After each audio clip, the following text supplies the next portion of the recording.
Bruce Lee faces a real dilemma. He's on the verge of stardom in the United States with a projected TV series on the horizon, but he's just achieved superstardom as a film actor here in Hong Kong. So what does he choose, the East or the West? It's the kind of problem most budding movie actors would welcome. It's the Pierre Berton Show, the program that comes to you from the major capitals of the world. This edition comes to you from Hong Kong. And Pierre's guest is the man who taught karate, judo, and Chinese boxing to James Garner, Steve McQueen, Lee Marvin, and James Coburn. The newest Mandarin superstar, known in the West for his appearances in Batman, The Green Hornet, Ironside, and Longstreet. His name is Bruce Lee, and he doesn't even speak Mandarin. And here's Pierre. Well, how can you play in Mandarin movies if you don't even speak Mandarin? How do you do that? Well, first of all, I speak only Cantonese. Yeah. So, I mean, there is quite a difference as far as pronunciation and things like that go. So somebody else's voice is used, right? For Definitely, you? definitely. You just make the words. Doesn't that sound strange when you go to the movies, especially in Hong Kong, in your own town, and you see yourself with somebody else's voice? Well, not really, you see, because most of the Mandarin pictures done here are dubbed anyway. They're dubbed anyway? Anyway. I mean, disregard. I mean, they shoot without sound. So it doesn't, make any difference. Your lips never quite make the right words, do they?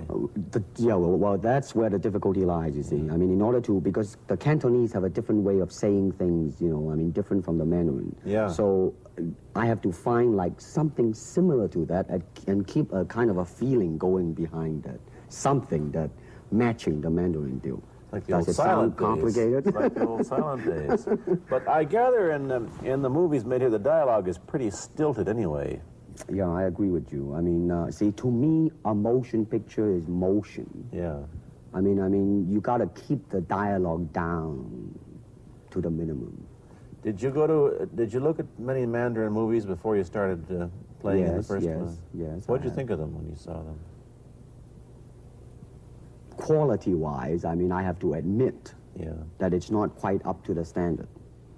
However, it is growing, and it is getting higher and higher and going toward that standard, that what I would term quality.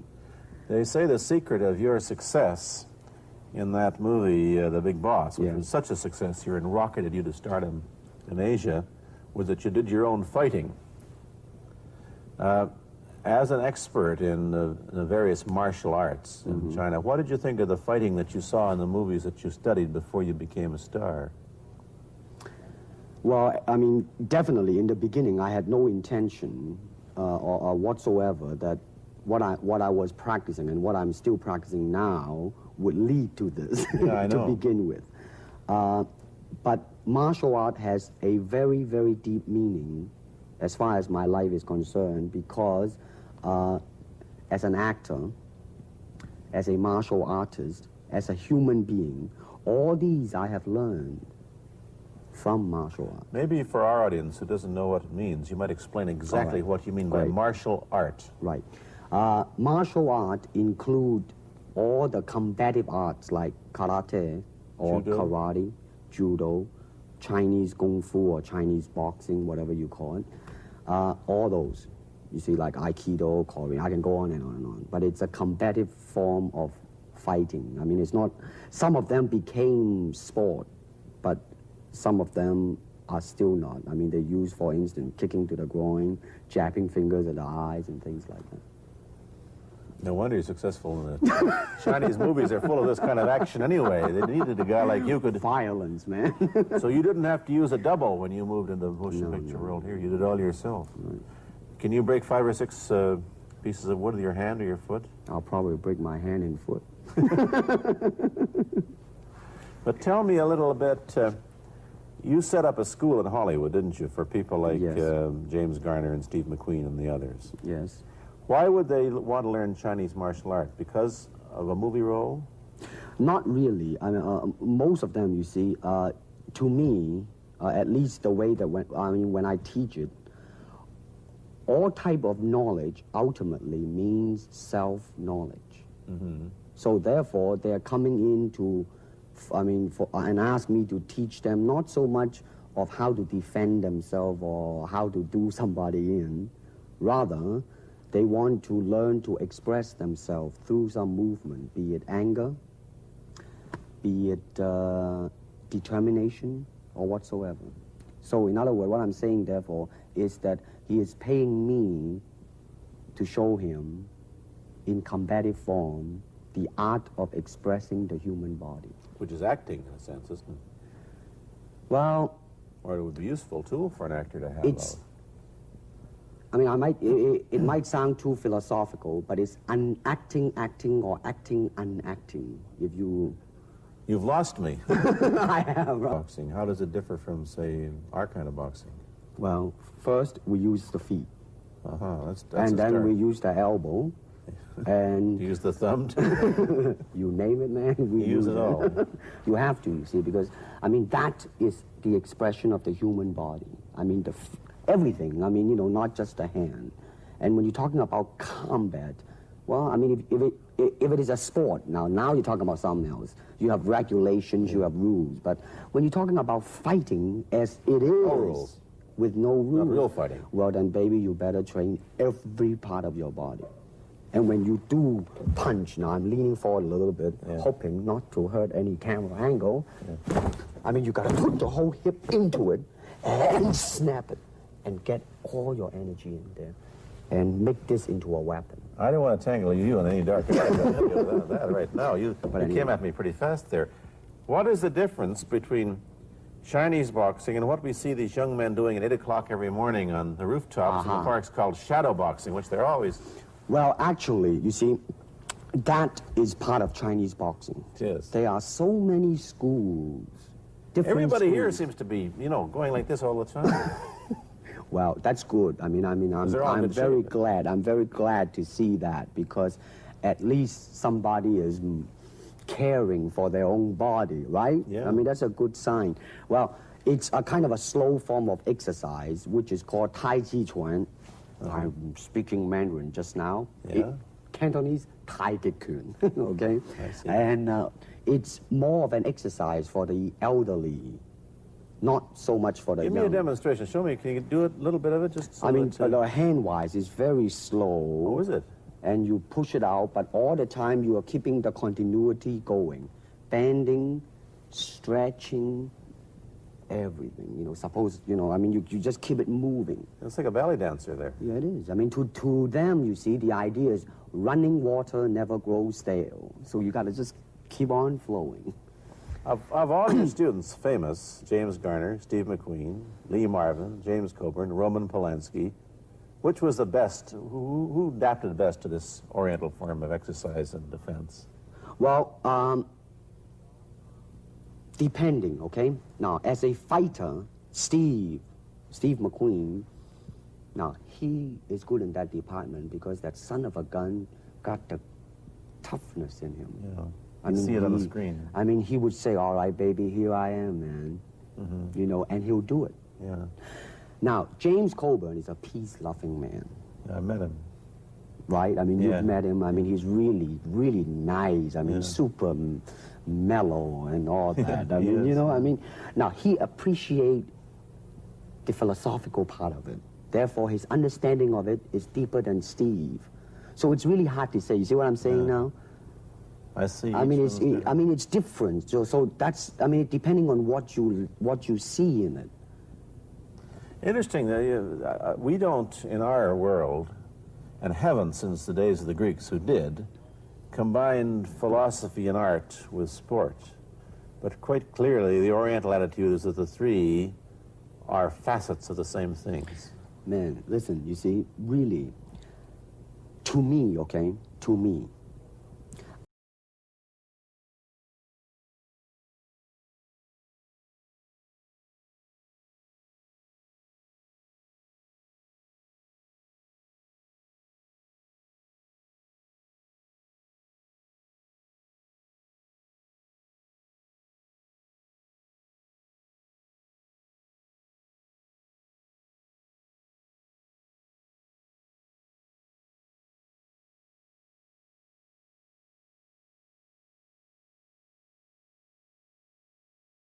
friend, is very hard to do, and you have to train You have to keep your reflexes so that when you want it, it's there.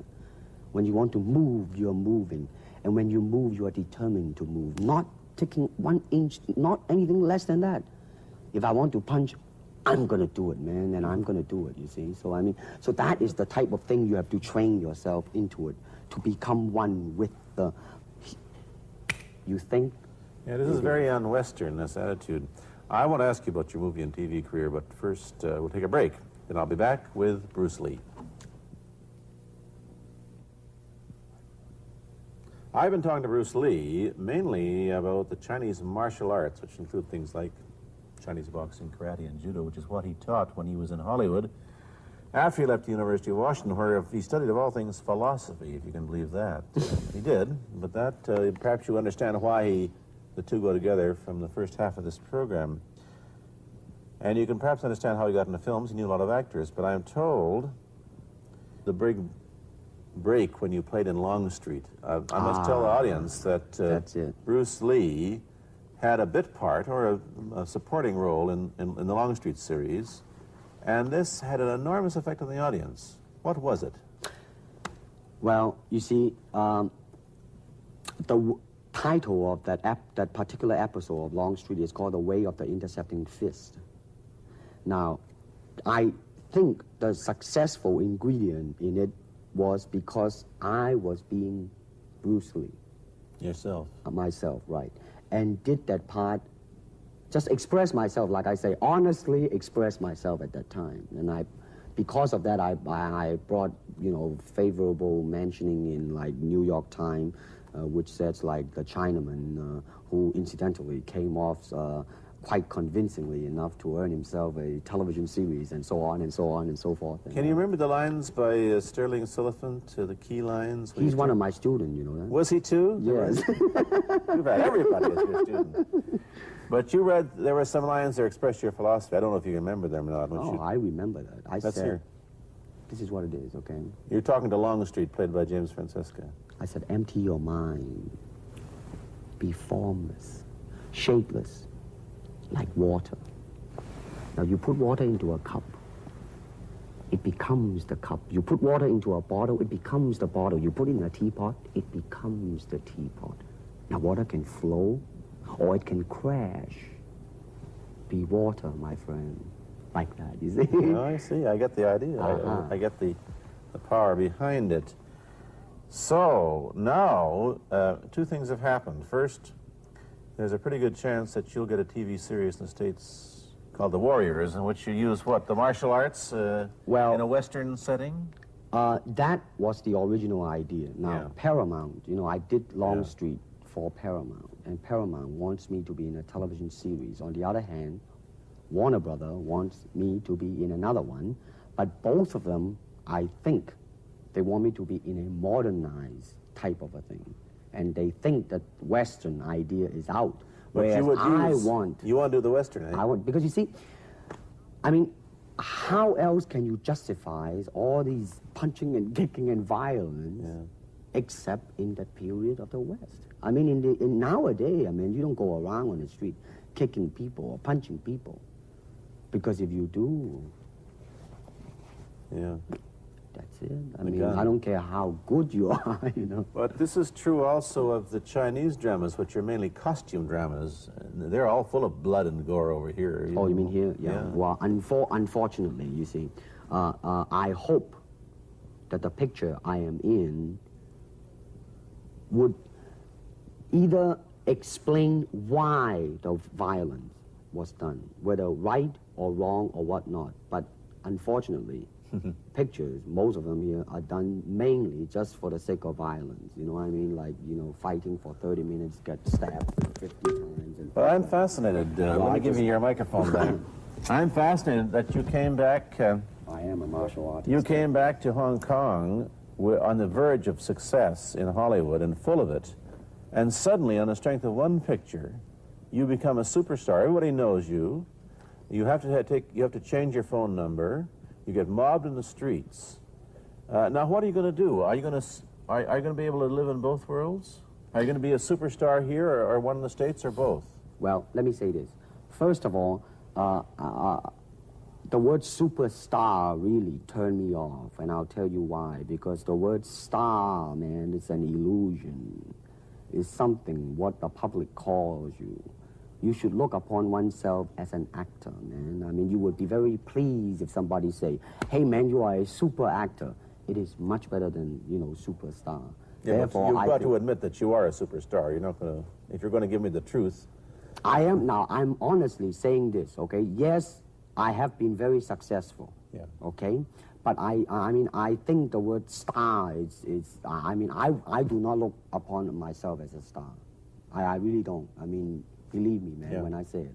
I mean, I'm not saying it because well, what are you going to do? Let's get back to the question. Okay. Are you going to stay in Hong Kong and be famous? Or are you going to go to the United States and be famous? Or are you going to try and eat your cake and have it too? I am going to do both because, you see, I have already made up my mind that in the United States, I think something about the Oriental, the true Oriental should be shown. Hollywood sure as heck hasn't. You better believe it, man. I mean, it's always that pigtail and bouncing around, chop, you know, with the eyes slant and all that.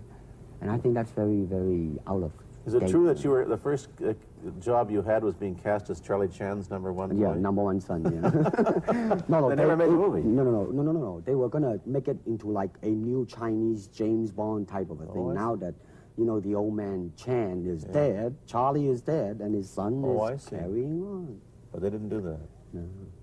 Batman came along, you see, because and then everything was started to be going into that, you know, that kind of which you were in. But I mean, by the way, I did a really terrible job in that, I have to say. Really? You didn't like yourself anymore? I didn't see it. Let me ask you, however, about the problems that you face as a Chinese hero in an American series. Have people come up in the industry and said, well, we don't know how the audience are going to take a non-American?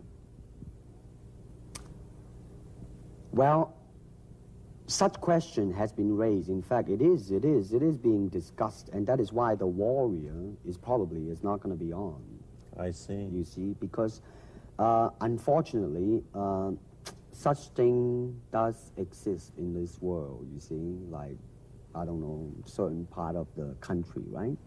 Where, like, they think that business-wise, it's a risk. And I don't blame them, I mean, in the same way, it's like in Hong Kong, if a foreigner come and became a star, if I were the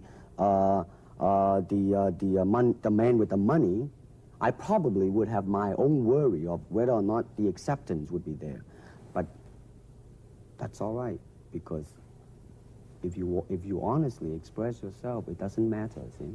Because are you, how about the other side of the coin? Is it possible that you are, I mean, you're fairly hip and fairly Americanized. Are you too Western for Oriental audiences, do you think? Oh, man, like, how? I have been criticized for that. You have, eh? Oh, yes, definitely. So. Well, let me say this. When I do the Chinese film, I'll try my best not to be as American as I, you know, have been adjusted to for the last 12 years in the States. But when I go back to the States, it seems to be the other way around. You know what I mean? You're too exotic, eh? Yeah, man. I mean, they're trying to get me to do too many things that are really for the sake of being exotic. You understand what I'm trying to say? Oh, sure. So it's really, I mean, it's when you live in both worlds, it brings its problems as well as its advantages, and you've got both. Time to go to a commercial. I'll be back in a moment with Bruce Lee. Let me ask you whether the change in attitude on the part of the Nixon administration towards China has helped your chances of starring in an American TV series. Well, first of all, this happened before that. Yeah. But I do think that things of Chinese will be quite interesting for the next few years. I mean, not that I'm politically, you know, inclining toward anything. You know, no, I understand that. I'm just wondering. But I mean, once the opening of China, you know, I mean, that it will bring more understanding. Yeah. More things that are, hey, like different, you know? And maybe in the contrast of comparison, some new thing might grow. So therefore, I mean, it's a very rich period to be in. I mean, like, if I were born, let's say, 40 years ago, Yeah. if I have a thought in my mind, I said, boy, I'm gonna star in a movie or star in a television series in America. Well, that might be a vague dream, but I think right now, maybe, man. You still think of yourself Chinese, or do you ever think of yourself as North American? You know what I want to think of myself? As a human being. Because, I mean, I don't want to sound like, you know, as Confucius say, but under the sky, under the heaven, man, there is but one family. It just so happened, man, that people are different. Okay, we got to go. Thank you, Bruce Lee, for coming Hey, here. Thank you for Pierre. watching. Thank you.